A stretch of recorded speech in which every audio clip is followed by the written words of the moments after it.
Bonsoir. Ce soir, c'est Mamé qui raconte l'histoire d'Arthur et la console infernale. Arthur passe le plus clair de son temps à jouer aux jeux vidéo. Chaque dimanche, il reste enfermé devant sa console au grand désespoir de toute sa famille. Son père peut lui proposer une petite partie de football, sa mère une promenade en forêt ou sa sœur une partie de cartes. La réponse est toujours la même. Non, non et 3 fois non. À tel point qu'aujourd'hui, Arthur refuse d'être un simple petit garçon. Pire, il ne fait même plus la différence entre ses aventures imaginaires et la réalité. Il parle tout seul, il fait d'horribles cauchemars et paraît souvent extrêmement nerveux. À l'école, il devient même agressif avec ses camarades. Et si vous l'interrogez, Arthur vous répondra qu'il est un super cow-boy, un méga martien ou un maxi chasseur de dinosaures. Un soir, sa mère lui donne l'ordre d'éteindre immédiatement la console, car le dîner est prêt. Ayant encore quelques monstres à abattre, Arthur fait une véritable colère, puis il se résigne à interrompre sa partie, sous peine d'être sévèrement puni. « Ah là là, je donnerais cher pour quitter cette maison et me retrouver dans mon aire de jeu, dit-il en écumant de rage. Mais au moment où il s'apprête à sortir de sa chambre, l'écran se rallume tout seul et un curieux bonhomme apparaît.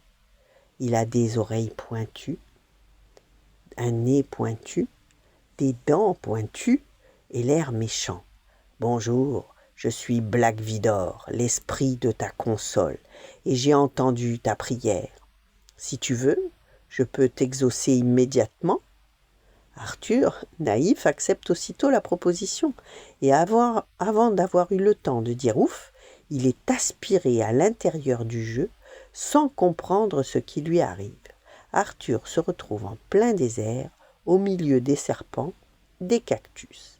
Black Vidor se tient droit devant lui.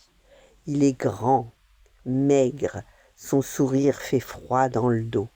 Il éclate d'un rire grinçant qui résonne dans tout le désert.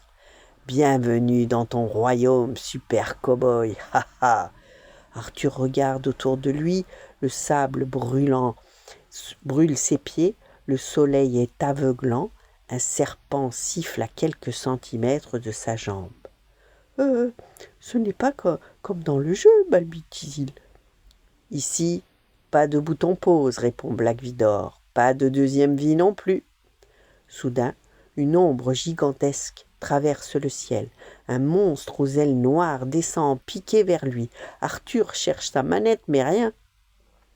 Il lève les mains comme pour appuyer sur des touches invisibles. « Tire, tire !» cria-t-il, mais aucun tir ne partit. Le monstre se posa lourdement devant lui. Le sol trembla. Arthur recula, trébucha et tomba dans le sable brûlant. Son cœur battit si fort qu'il avait l'impression qu'il allait exploser. « Tu voulais combattre des monstres, non ?» murmura Black Vidor derrière lui. « Alors combat !» Les minutes passèrent. Arthur courait, se cachait derrière des cactus, esquivait des attaques. Il avait soif, il avait peur et pour la première fois, il comprenait ce que signifiait être réellement en danger. « Je veux rentrer chez moi !» hurla-t-il enfin. Black Vidor s'approcha, ses yeux brillants. « Chez toi ? Là où il y a un père qui te propose de jouer au football ? Une mère qui t'attend pour dîner ? Une sœur qui veut partager des parties de cartes ?» Arthur sentit quelque chose se serrer dans sa poitrine. Il revit le sourire triste de sa mère, la déception dans les yeux de son père, la porte qui claquait sans cesse. « Oui, oui, je veux rentrer !» Le désert se mit à trembler, le monstre disparut en poussière, le soleil s'éteignit comme une ampoule. Arthur ouvrit les yeux. Il était assis par terre, dans sa chambre, la console était noire, éteinte. Sa mère frappa doucement à la porte. « Arthur, ça va ?» Il resta silencieux quelques secondes, puis d'une voix encore tremblante. « Oui, oui, j'arrive. » Ce soir-là, il descendit dîner sans protester. Et le dimanche suivant, quand son père lui proposa une partie de foot, Arthur n'hésita pas. « D'accord, et je choisis l'équipe. » Voilà. Bonne nuit, faites de beaux rêves et à demain.